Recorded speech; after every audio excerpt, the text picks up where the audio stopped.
चिकाच्या दुधापासून खरवस कसं बनवायचं व त्याची सोपी पद्धत कशी आहे ती मी या ठिकाणी सांगणार आहे. या ठिकाणी हे चिकाचं दूध घेतलेलं आहे. आता त्यामध्ये मी गूळ टाकलेला आहे. गूळ टाकल्यानंतर आता त्यामध्ये मी साधे दूध टाकलेलं आहे.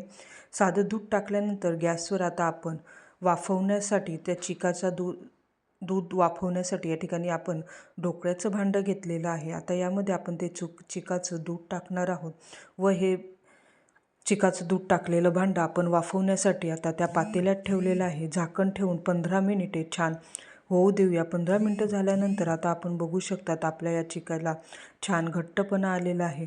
आता आपण याला चमच्याच्या साहाय्याने थोडंसं काढून बघणार आहोत, जेणेकरून आपल्याला समजेल की आपलं चिकाचं दूध हे छान वडी तयार झालेली आहे चिकाच्या दुधापासून.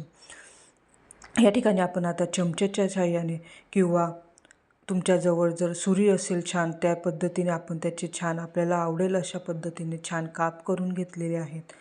काप झाल्यानंतर आता आपण पाहू शकता छान आपली ही चिकाच्या दुधाची वडी रेडी झालेली आहे खाण्यासाठी. तुम्हाला ही माझी रेसिपी कशी वाटली हे मला कमेंट्स बॉक्समध्ये नक्की सांगा व माझ्या चॅनलला सबस्क्राईब करायला विसरू नका. Thank you so much.